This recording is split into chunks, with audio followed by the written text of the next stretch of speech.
Wake up, buy here, pay here people. It's a beautiful day. Go grab yourself another cup of joe and say hello to Jim and Michelle Rhodes on the Buy Here, Pay Here Morning Show. Take it away, you two.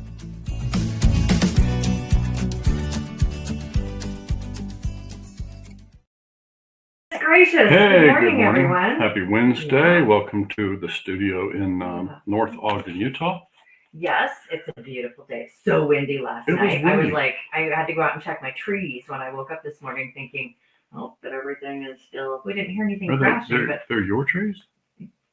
I hugged them. Do you talk to them? So, we need to figure that out. Well, you know, they love me. Yeah, okay. Because I like get up. I get up in them and clear out all the dead stuff. That's true. You do have a kind of a unique sort of thing going on. I do. Yeah. Yeah. All good. I just wanted to also add that we saw something this morning that we don't often see because of the winds. Oh yeah. We were able to see on the top of the mountain the winds blowing the snow over. First it looked like clouds, but then you can see it's actually just blowing snow over the top of the mountain, which happens. People have been skiing up at the top of the mountain. They see that on occasion, but we don't see it from our side very often. Snow Basin Ski Resort, which is where they do the downhill for the Olympics. They did that back in 2001, was it? They're going to be doing it there again when the Olympics come back to Utah, and so we can see the backside of it. So if you have watched last year, at the top of the run, you can see Ogden, which is where we live, and so it was kind of fun to watch. It was pretty breezy. It's pretty windy today, yeah. Yes. So we have a special guest standing by, my goodness, yes. And happy to bring in from PassTime GPS, Corinne Kirkendall. Welcome, Corinne. Good morning, Corinne. Hey, so glad to have you. Thank you so much for joining us today. We really appreciate it. I just want to say, I feel like you would be a good nurturer of those trees. So they probably are. She does. Oh my goodness, yeah. There's more story. I'll tell you when we go to NIADA about that. I had to go see the doctor. Yeah. One of them just like too much pollen. Yeah. Too much pollen. That's her pollen, by the way. I blame her. Is it my pollen? Well, it's your pollen. You claimed the trees already. Yeah. So yeah, it's all good. So it is my pollen. They're my children. Yeah, that's right. So Corinne was one also. Corinne is PassTime GPS. She is the EVP, and so that is say the words. The Executive Vice President of Compliance and Regulatory Affairs at PassTime. Okay, thank you. Executive Vice President of Compliance and Regulatory Affairs. Those of you who go to conferences see this pretty lady all the time. She's just absolutely delightful, and we had the honor of having her come through our first. We should have introduced her as White Hat Certified Corinne Kirkendall. Yeah. So she was here with us in Ogden, Utah for the certification course, and just really, really delightful. Yeah, had fun. It's always fun to hang around with Corinne. She's got fun stories and just got a vibrant personality. But we're here to talk about sort of non-legal matters. Around. Jim made an appointment this morning. He's like, "This is not legal talk. Yeah, it's not an attorney." In fact, I got a little fun thing I teed up to be able to show that scrolls across the bottom. Jim and Michelle, the morning show, White Way, Corinne Kirkendall. We're not attorneys, and we're not offering legal advice here today. So seek the advice of an attorney, right? So you got to get these disclosures in. So, I've got plenty of attorneys you can go and talk to if you want to talk to them. But I will. That's right. We know a few too, and so I think the idea is we're trying to help dealers to create clarity in contracts, right? We're talking today about contracts, and I got to tell you, Corinne, one of the things that we've been doing a lot, we're slow, we're late to the party with ChatGPT, but in going out in there and asking it to, kind of provide topics that would be of interest. One of the things I'm fascinated is how much it knows about White Hat Way just by the phrase alone. So that's kind of validating and some of what's happened there. But when we do that and we ask it to feed back the stuff, it delivered this topic today as one of the things that, would be relevant for our dealer audience. So we're glad to have you here to talk about this idea. When I saw the topic, I was like, I know who we should ask. Right. Yeah, absolutely. I love contracting. I like all this stuff. Yes, and that's it. Just makes an awful lot of sense, and I also knew, because you are White Hat certified, that you would really be able to kind of focus your thoughts around like that kind of thing. And one of the reasons why we had you come, well, not just not because you're delightful, but PassTime GPS is one of our founding sponsors, and also is our sponsor this year for V8. Dealer groups. And the reason why they're founding sponsors is that way prior to us coming onto the scene, the principles of White Hat Way are already foundational with the company. For the PassTime, sure. Absolutely. So it was a really easy, thing for them to go, yeah, let's do this kind of thing. So, so maybe Corinne, you can just start us with kind of your view of, when you think about a retail installment contract that's executed between a dealer and a consumer, like what have you seen? We know you've had the conversations with the regulatory people. Like, what do you see, and what do you think dealers can know that can help them, make sure their consumers understand what they're signing? So, and we talked about this a little beforehand, and that I think this is the most important part, is that we write a contract, or we create a contract that that consumers sign. So it's direct to consumers from the dealer in connection with that retail installment contract. And so it's about making it readable for them. It's about making it with language that they understand. But on the other side of it, I also understand it has to be written that has all the legal language in it, and that you want to make sure that the contract holds, because it is a contract and it is a legal. So when we were talking with the FTC, one of the big things they said to us, and I thought this was just so earth-shattering, and it shouldn't have been, but it was, that in the agreement that we wrote, it was great, but at the top to have bullet points of everything that's inside that agreement.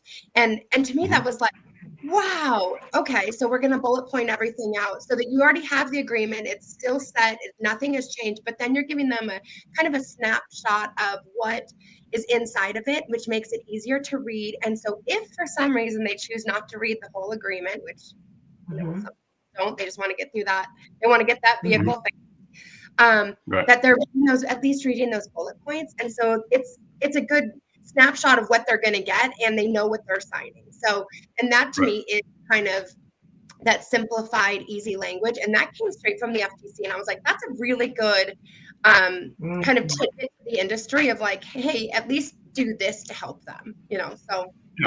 Yeah. And you see when, I've sat and I've been through closing on a car. I've been through closing on a house. They're both very thick, the paperwork. There's just an awful lot to go through, more so with a house. But, and most people don't take the time to read it. And so, when you're sitting there with a representative of the company, that they're just like, and this, and they're just giving the highlights. Those bullets are frequently what they're saying verbally.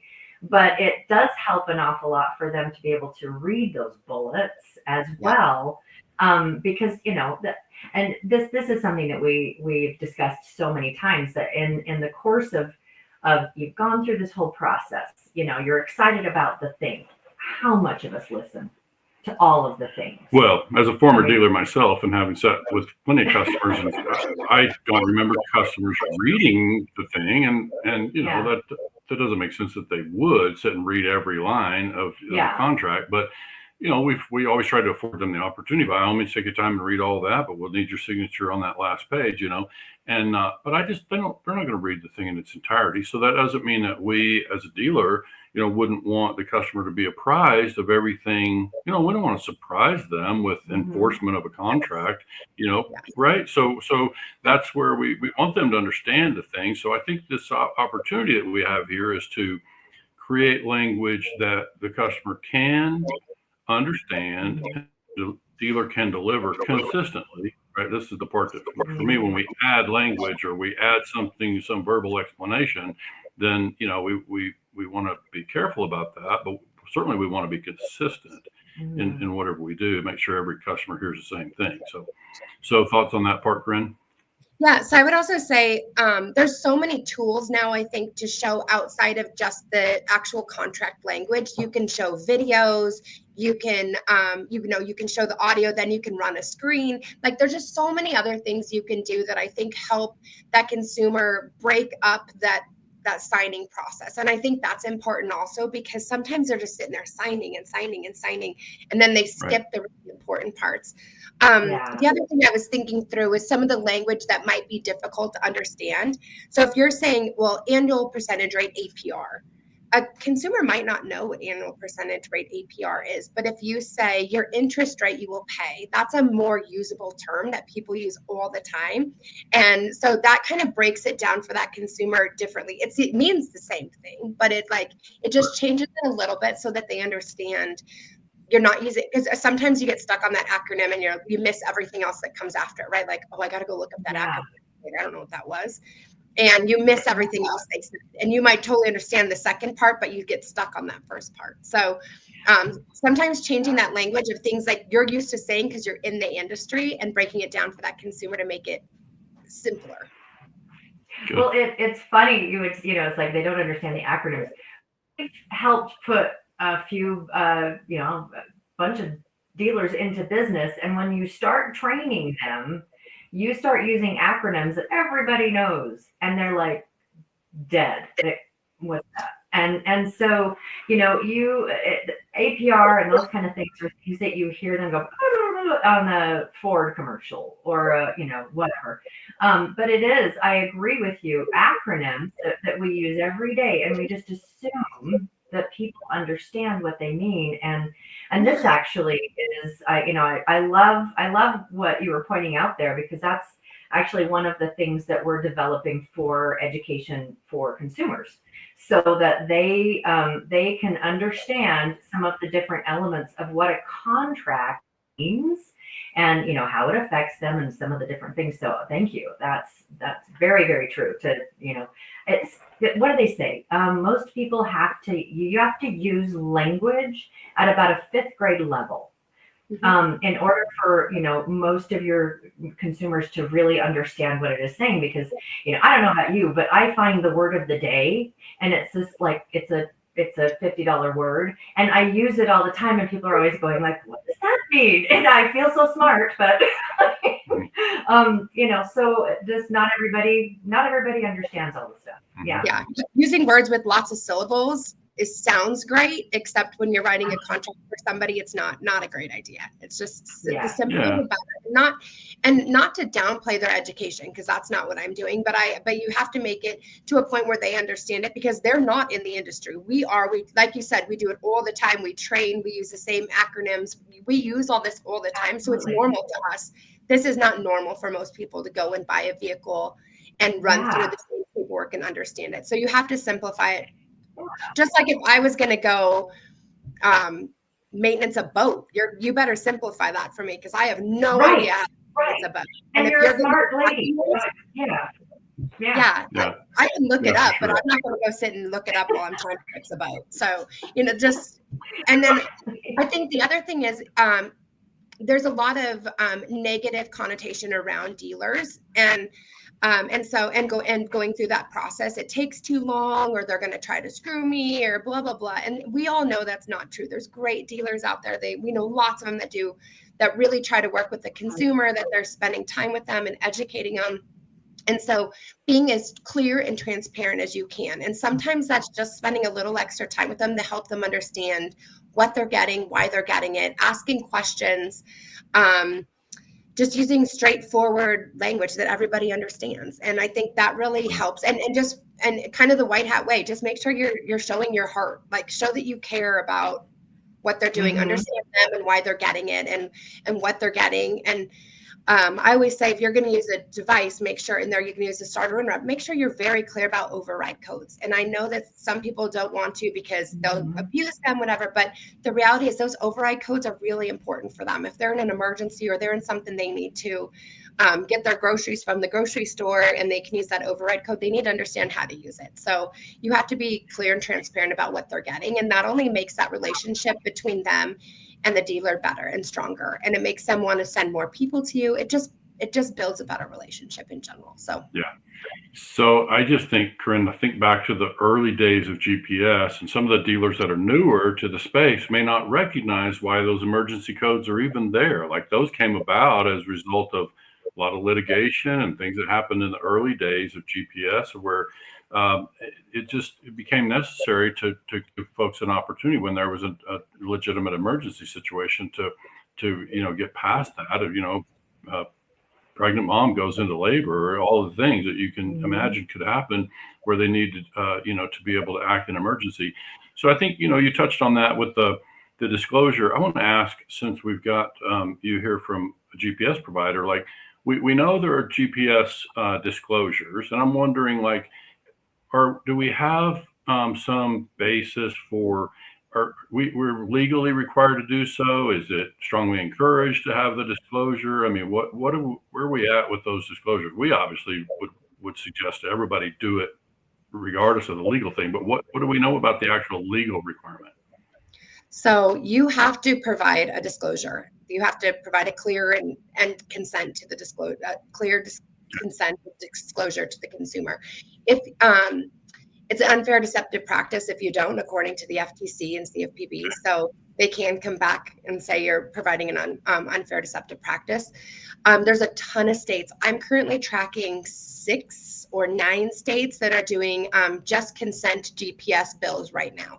And it's standard bills that say, okay, if you have a GPS unit, you need to have the consent of the owner to do it. There, even if you're doing it as a legitimate business practice, that still needs consent of the owner. So it's standard, and those are bills we support. I wholeheartedly support. You need to provide consent to the consumer. They need to understand what is in their vehicle, why it's in there, what the features are, how it functions. It shouldn't be a surprise. And then they also need to understand that this device is connected to the retail installment contract. It's connected to you getting this car. And so if you're going to get this asset, we are putting in this feature. And if you tamper with this feature, you remove it, we have the ability to go and repossess the vehicle because you were in default of that contract.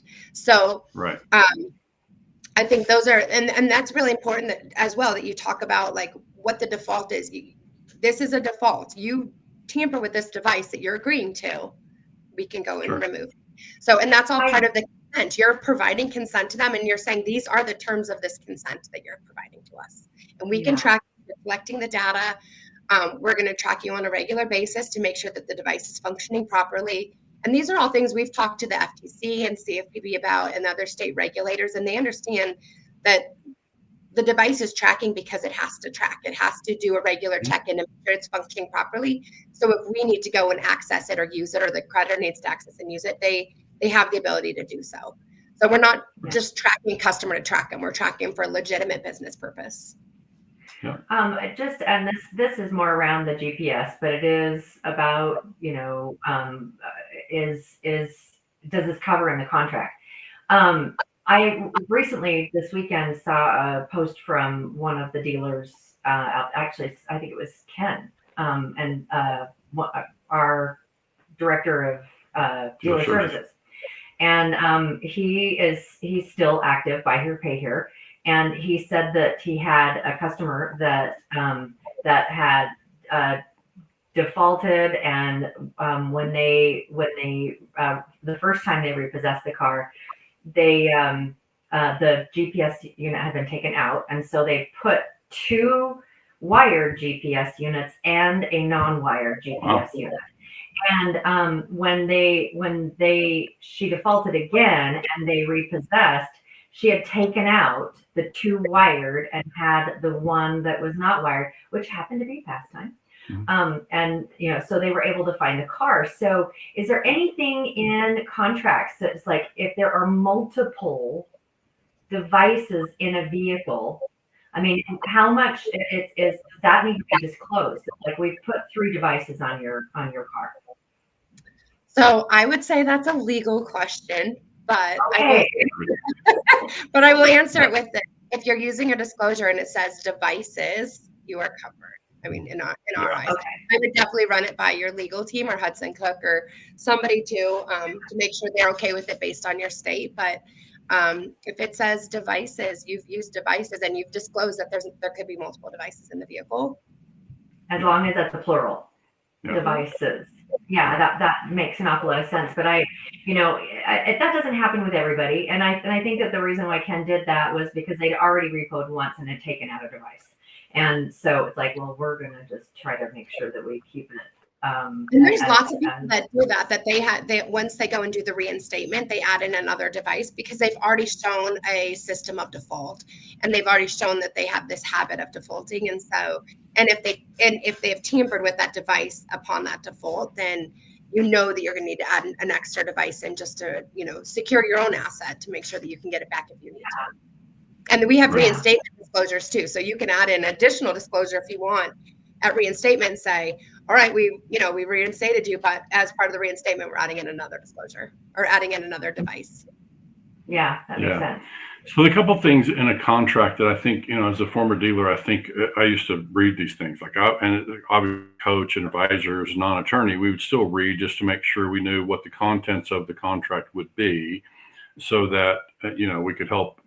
Sometimes it's to help in choosing a contract because dealer may have a library and their software of different providers, with the contract. So there are a couple of things that come to mind for me, like, if I'm a consumer and I read a little clause or paragraph in the contract that says there are remedies, I'm thinking, well, does that mean this comes with cough medicine or what's that about? Like, they're not familiar with the word remedies, right, in terms of an enforcement thing. So it's like, I think we want to simplify language. And to your point, we need to do that without diluting the legal language. It has to remain. But I think what I shared was one thing I ran across in my own research is that there's something called that dealers are reportedly using something called why it matters language, which sort of takes the legal paragraph and drops a little addendum either right behind it or, in some sort of an addendum that says why this part matters. So I appreciate that they would be taking, going to some effort to help the customer understand this is why this stuff is important. And it begs a thing that I usually, when I have the attorneys around, I try to ask them about something I came to understand as an insecurity clause. So what I mean by that is if I feel as a creditor insecure about our business arrangement or that I have some fear that the collateral is being damaged or otherwise, compromised, then it afforded me as a creditor the opportunity to act in moments where I might feel insecure. Now, I'm just phrasing it because it's kind of in this context of, what is the language that we have and because one of the things we see, Corinne, across social media is dealers are especially uncomfortable about this idea of consumers overusing a car in terms of miles, based on, using it for ride sharing purposes or whatever. So this sort of starts to cross into this thing about, insecurity. And I think we just need to make sure that we understand what the language of the contract says. And if we need to get with an attorney and do an amendment or addendum or choose a different contract, that would provide us as a creditor with a little more protection. I think not only do we, from a white hat way perspective, we would like to see the dealer have the contract that protects them adequately and has all the necessary legal language. We would also be advising them to make sure that they're transparent and fully disclose in the interest of making sure the customer understands the nature of the agreement.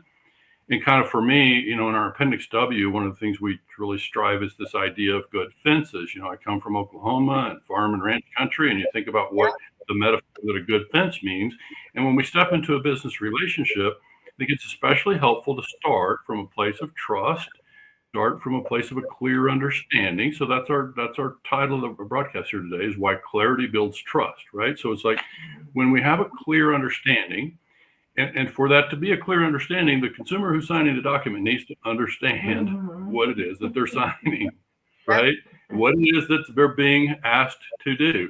And I think that's especially important in our work of Buy Here, Pay Here, because if Michelle is a customer of mine, if I'm the dealer, and Michelle's done business with 3 other Buy Here, Pay Here dealers in the past, but this is her first time doing business with me, I think it's one thing to understand how a car contract works. It's another thing to understand how our enforcement works. Now, we don't have to say everything, but certainly my hope would be that the customer today understands everything we can possibly help them understand about the way we do business, the way we enforce contracts, what our expectations are, and express that as clearly as we possibly can, again, without compromising the legal part. But I haven't found it, Corinne. I asked you before we started the broadcast. I haven't seen dealers using that. It's just some of my research suggests that that's happening, but I think I don't have an objection as long as it helps the customer understand, what it is that they're actually signing and why it's important, right?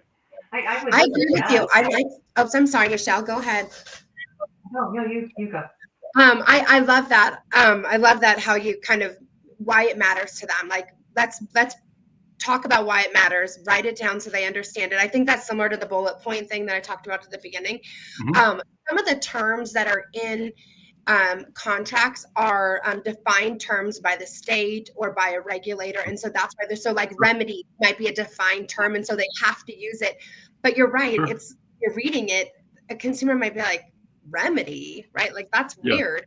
But they're not going to ask you because then they're going to sound stupid. They're going to you're going to have the upper hand.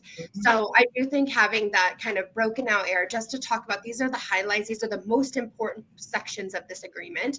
And this is why it's important to you and talk through that. So at least they feel like they have a say in what's happening and they understand what's going on. They understand what they're signing. And I think that's similar to that, that language that you talked about that you found. I think that would be a great way just to kind of get the consumer on the same page as everyone else.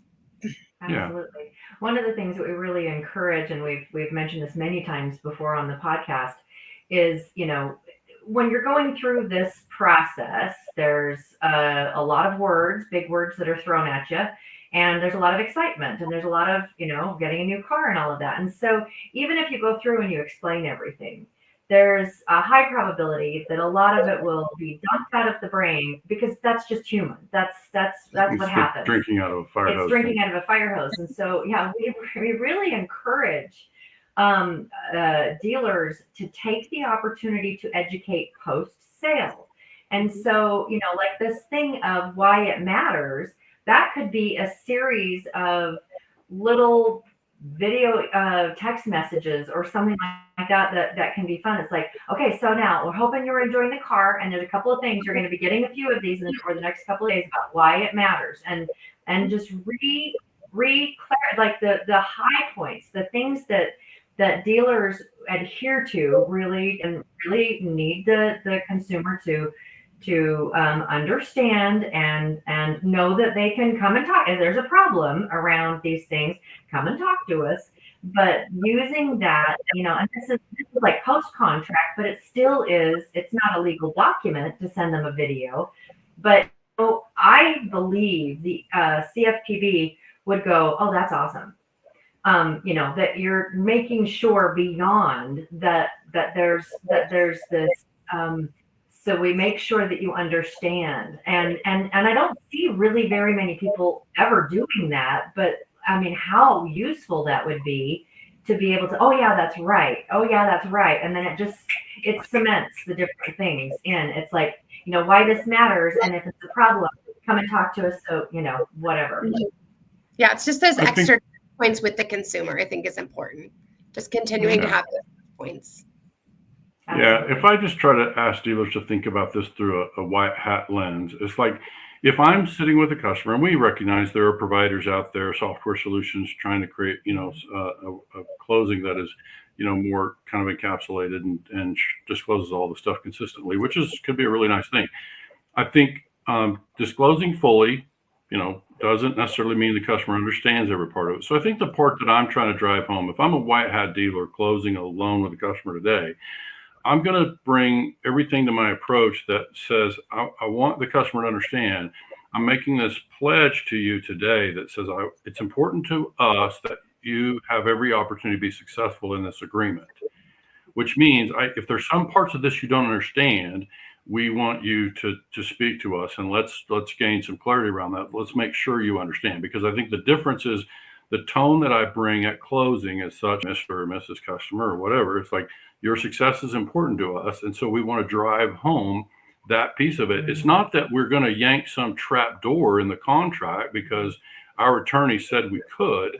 It's like that it's not our intention to, to take advantage.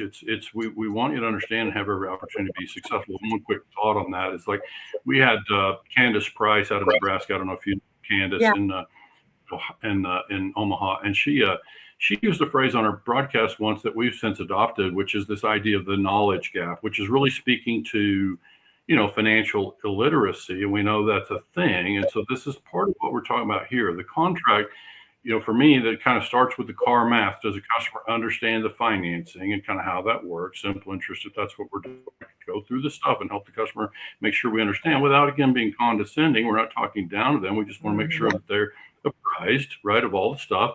And so this is something that we want to make available to them. This is kind of the white hat approach to all those things. Like, it's one thing to have the customer sign the contract. It's another, we see a lot of dealers using tablets and have the customer, go through the stuff and sign the tablet. And I guess there may or may not be any kind of verbal support of that process. They get the signatures. Is it legal? Yeah, but does the customer really understand what they're signing? I think that's the part that I would have a hard time being sure. And if I'm the one who's responsible for enforcing that contract, and I always say to our dealers, Corinne, I say, if it's a new dealer getting into the space, I say, you want to be able to sleep well at night. And one of the ways you can sleep well at night is feel sure that you did your part. You helped the customer. You gave the customer every opportunity to be successful. And if they fail on their side, then they fail and you may have to take action. But you just always want to know that you didn't contribute to any kind of failure on their part. And I think what we're talking about here today goes a long way in that regard. Your thoughts? Absolutely. I like the tablet. I think it's great, and it feels like a new age. Kids are getting cards, and we're going to sign on a tablet instead of a whole bunch of paper. So I feel like that does kind of bring in that kind of technology piece, so they feel like you're up to speed on and understand them. So I feel like there's a piece to that.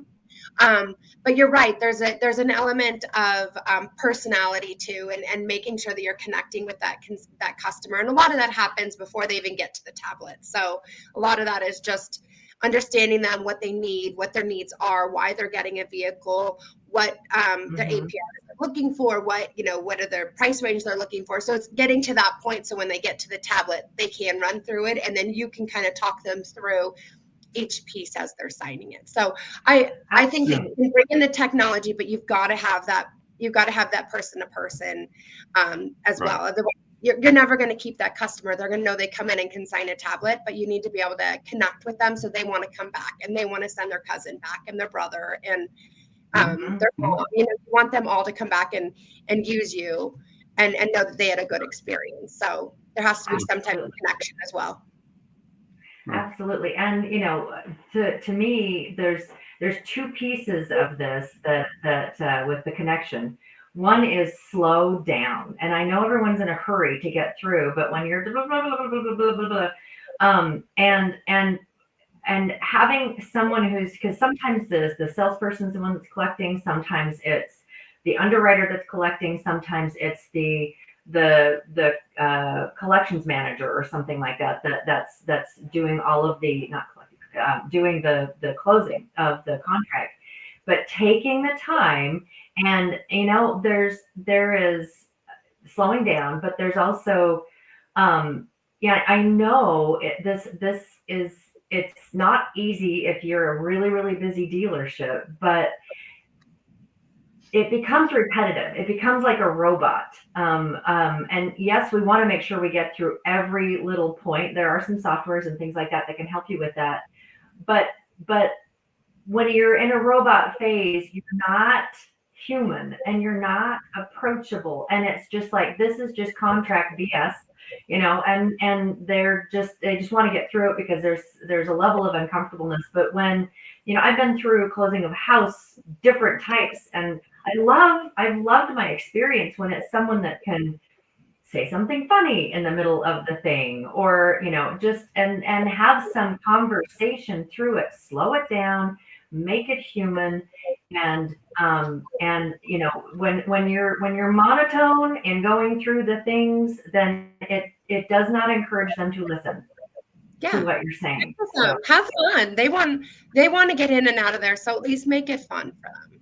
And offer water. Everybody gets parts. Get them some water, a pop, anything. Jim, when he was dealership, he was Rick Reeves' graduate, actually worked for Rick Reeves. And one of the things that he encouraged people to do is have a popcorn machine in your lobby. And Jim, he said, I noticed human nature that when you asked if they wanted, they always said no. But when he would go over there and grab some and give it to them, they would go through at least that bag of popcorn, because it just, kind of just calms things down, gives them, So and earns a little bit of goodwill. But goodwill. I think the part that I'm aware of here, Corinne, is that when we think about, because we talked about the fire hose element, a lot of information coming at them. Mm-hmm. There's also a fatigue factor often, because by the time we're sitting down signing the contract, this customer could have been with us an hour and a half, by the time we test drove and an application, maybe it's a kind of, can be a lengthy process, right? I mean, dealers are all the time trying to make it more efficient and move more quickly. I think, though, what I'm hearing and Michelle talking about, if it's robotic and we don't have time to slow down and help the customer make sure they understand what they're signing, I would say we're too busy. Because if we're spending an hour and a half with the customer and the customer's got a toddler pulling on their sleeve or whatever, it's challenging. And I want to make sure, if the customer needs to come back tomorrow, a lot of dealers will hear me say that and say, oh, no, I'm doing the deal now. Well, if it's the difference between doing the deal tomorrow with a customer who fully understands the agreement they're stepping into, why?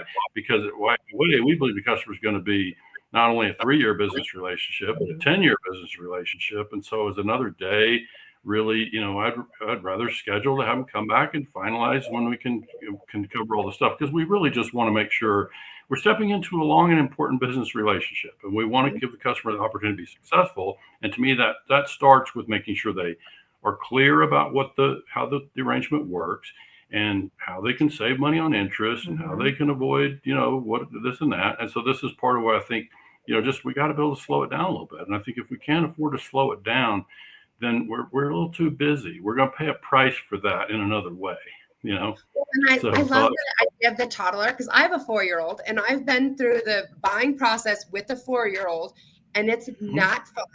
And we did have to walk away and say, I cannot do this right now.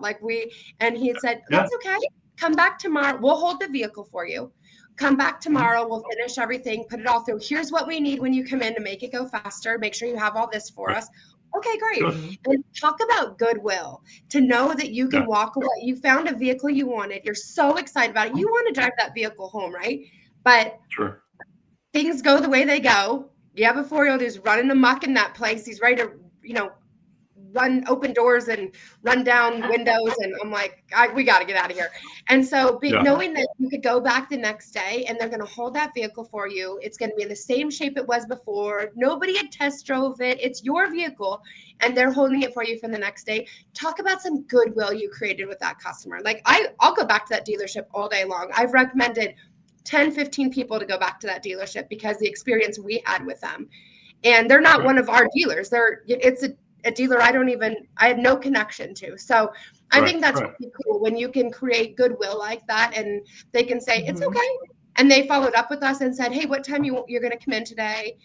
Here's what we need. Just want to remind you. Well, it'll be fast. We'll get through this quick. That's just goodwill. And, that makes the customer feel better and it makes them want to show up and finish the deal with you. So, and it's applicable to every credit score level. It's applicable to every credit score level. Yeah. And our customers, regardless of their credit circumstances, deserve respect. Amen to that. Amen to that. Yeah. Right. Thank you. And that Jim gets a little emotional because it's just this is like the whole foundational piece to what White Hat Way is about. Is that we see, people. You get knocked down and you don't need to be kicked in the gut. And so when you're down, and we it's like many of our customers are very disadvantaged, not just because of their credit circumstances, but it's just like showing some kindness, showing some compassion, showing some humanity, showing some, all of those things and giving them, there's so many scriptures like do unto others as you would have done unto you, all of that. It's like, be the person that you would want to sit across the table from during a stressful experience. Right. So, and Jim, I'm with you. It hits me hard too. We used to be that credit customer. We were that hard struck customer. And that's how we started PassTime. That's why every time we create a new policy or we talk about taking consumer calls, we are doing it from the point of we were that customer at some point. I remember going into the dealerships with my parents. My dad didn't have a vehicle. My mom drove a 51 Chevy. It had no power steering. The brakes were terrible and no seatbelts. And we would drive down these hills in Colorado in the middle of the snow. And she would say, "Hold on." And we would be ice, and she would be, and it was terrifying. And then she'd say, "Okay, we're going to go look at a car." And we'd go look at a car and we're like, "Oh, I'm not sure if that we can get that, And so we would turn around and leave and we'd go back in our 51 Chevy and, I remember being that customer. And I remember with my dad going and visiting dealers when he first started PassTime. So being compassionate to that consumer at every level is so important because they deserve to understand what they're getting just as much as the other person. And so, and the more respect and compassion you show to get them through that process to help them understand it, again, creates that customer that wants to come back and wants to see you again and wants to bring their friends to you. And that's so, and that's why I think I'm so grateful to be a part of White Hat Way, because it completely depicts everything that we were as when I was little growing up and we were creating PassTime. That's what we did, is we were trying to just get through the process, and people were compassionate to us, and we were able to start PassTime to now kind of give back to that same thing. And White Hat Way capsulizes everything that we went through. So I'm glad that we can now hopefully show other dealers that the right way to do it and make sure that you're treating each customer with the same respect they deserve. Yeah, good. Exactly. Some watching will recognize, but Corinne referred to her late father, who was one of the co-founders of PassTime, and so I met Stan, and I remembered some of those conversations around that. But I would say the biggest testament to everything you just described is the fact that PassTime's been in business for how many years now? 30 plus, right? So 1992. Yeah, we've been around a long time. I've been with the company for years. It's this is earliest days. So I always try to make sure people understand. Of course, today's an opportunity for them to get to know you, and we always talk about it's important, we think, for folks to get to know the people behind the product. And I think the story behind the company helps, right? Let people get to know the story and why you do what you do. PassTime is now a very large global company that started in the buy here, pay here segment. As far as I can remember, the early days were really around auto financing and especially subprime credit. And so this is a company who has been built on that, and they certainly have a wide footprint now. Fleet and all sorts of even equipment right now. Heavy equipment, medical. Yeah, we do lots of stuff now. Yeah, it's incredible the growth.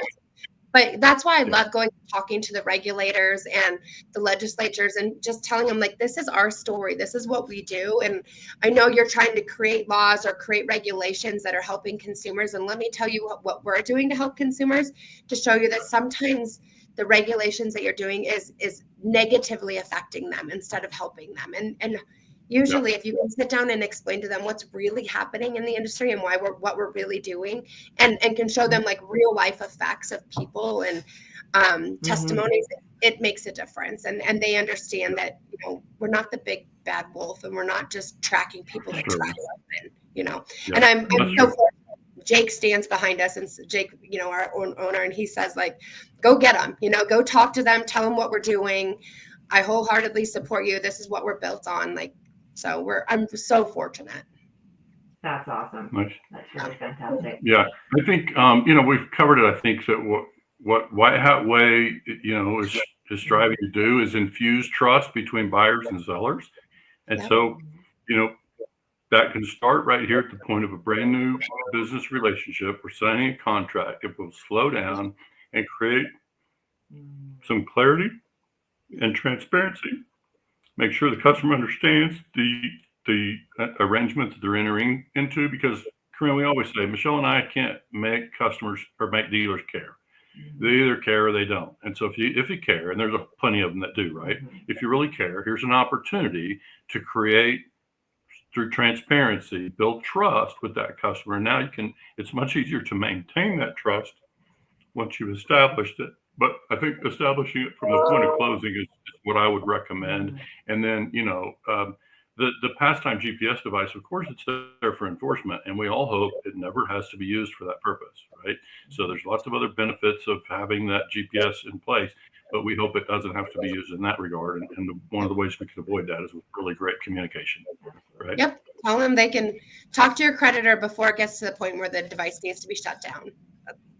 Yeah, You're sure. they communicate back with you. So good. Corinne, thank you. Yeah, thanks. It's just again pleasure. It's there's a love fest going on here because I really, really enjoy just Corinne on a personal level. Thank you again for joining us. Really appreciate your story and your insight, and especially because you are one of the people that has for and with NIADA been at the legislative conference in Washington, D.C., and is there talking to legislators, talking to on state levels and national levels. And so just from us, thank you for all the work that you've done to make sure that dealers have a voice and that you're also approaching it from the consumer side as well. So thank you. And we strive to, yeah, of course. Yeah, thanks. Stand by just a minute. We'll wrap up the show. We usually, put you backstage again so we can say a proper goodbye. Yeah. Stand by just a minute. We'll wrap up.